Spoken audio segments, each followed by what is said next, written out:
बिस्मिल्लाहिर्रहमानिर्रहीम। अस्सलाम वालेकुम।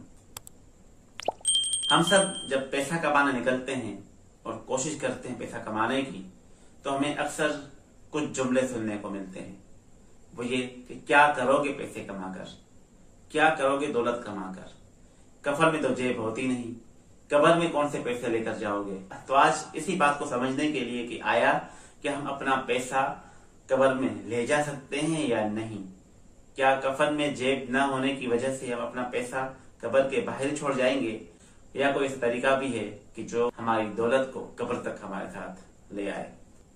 सबसे पहली ये बात कि दुनिया की तमाम चीजें जो आपसे मुंसलिक हैं, जो आप कर रहे हैं, वो आपके साथ आमाल की सूरत में कब्र में आएंगी ही आएंगी, चाहे वो अच्छी चीजें हैं या बुरी। आप दुनिया में जितनी भी चीजें कमा रहे हैं, जितनी भी चीजें कर रहे हैं, जो भी काम कर रहे हैं, जो भी अमल कर रहे हैं, वो सब आपके किरामन कातिबीन नोट कर रहे हैं। और जब ये आंखें बंद होकर कब्र के अंदर खुलेंगी तो वहां यही किताब आपकी खुल जाएगी कि आपने दुनिया के अंदर क्या किया है। और अगर पैसे कमाए हैं तो वो भी कब्र के अंदर उस बुक के अंदर आपके साथ जरूर आएंगे। अब आते हैं इस बात पर कि उनका फायदा कैसे होगा, कि आया वो पैसा हमारे लिए कहीं गले का तोक बन रहा है या फिर जन्नत की महक बनेगा हमारी कब्र के लिए। अगर पैसा कमाकर आप रूड हो जाते हैं, आप जालिम हो जाते हैं, आपका बिहेवियर खराब हो जाता है, आपके अखलाक खराब हो जाते हैं, आप बदअखलाक हो जाते हैं, आपके अंदर तकब्बुर आ जाता है, गुरूर आ जाता है और आप किसी को कुछ समझते ही नहीं, तो ये पैसा आपके गले का तोक बन जाएगा।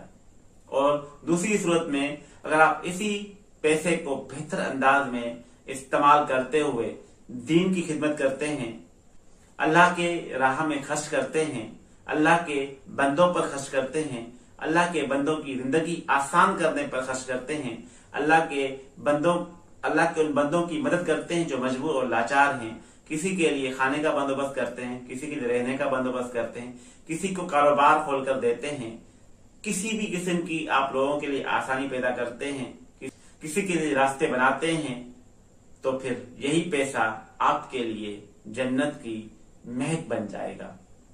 तो यकीनन पैसा बल्कि हर वो चीज जो आपके साथ मुंसलिक है वो आपके साथ कब्र में जाएगी ही जाएगी। आप इस गलतफहमी में हरगिज़ ना रहें कि पैसा कमा कर क्या करेंगे, कफन में तो जेब भी नहीं। तो यकीन जानिए आप जो भी पैसा कमा रहे हैं वो आपके साथ कब्र में जा रहा है। अब वो कब्र के अंदर आपके लिए क्या बनता है, ये फैसला आपने करना है। या तो वो आपके लिए गले का तोक होगा या फिर वो आपकी कब्र को जन्नत की खुशबू से महका देगा और आपकी कब्र के लिए रोशनी बनेगा। तय आपने करना है कि आपने इस पैसे से अपने साथ क्या लेकर जाना है। तो इसलिए इन बातों में पढ़कर कि पैसा कमाकर क्या करेंगे, पैसा तो कब्र पे नहीं ले जाया जा सकता, इन बातों को छोड़कर आप अपनी जिंदगी को बेहतर बनाने के लिए पैसा जरूर कमाएं। एक मुसलमान जितना ताकतवर होगा उतना ही वो किसी दूसरे मुसलमानों की मदद कर सकता है, वो दूसरे इंसानों की मदद कर सकता है, वो उतना ही बेहतर तरीके से दीन के काम कर सकता है, उतना ही बेहतर तरीके से दीन की खिदमत कर सकता है। तो हर मुसलमान को चाहिए कि वो पैसा जरूर जरूर जरूर कमाए। और यहाँ तक भी कहा गया है कि जो ताजिर होंगे, जो ईमानदार ताजिर होंगे और जो हलाल रिज़्क कमा रहे होंगे, तो वो कयामत के दिन अंबिया की सफ में से होंगे। तो पैसे कमाकर हलाल तरीके से हलाल तजारत करके अपना पैसा कमाकर अपने आप को अंबिया की सिफ में शामिल कर लीजिए और पैसे का बेहतर इस्तेमाल करके अपनी कब्र को मुनव्वर कीजिए। उम्मीद है मेरी इस वीडियो से आपका ये कॉन्सेप्ट क्लियर हो चुका होगा कि पैसा कब्र में ले जाया जा सकता है। मैं हूं आसिफ अली, मिलते हैं अगली वीडियो में। अल्लाह निगहबान।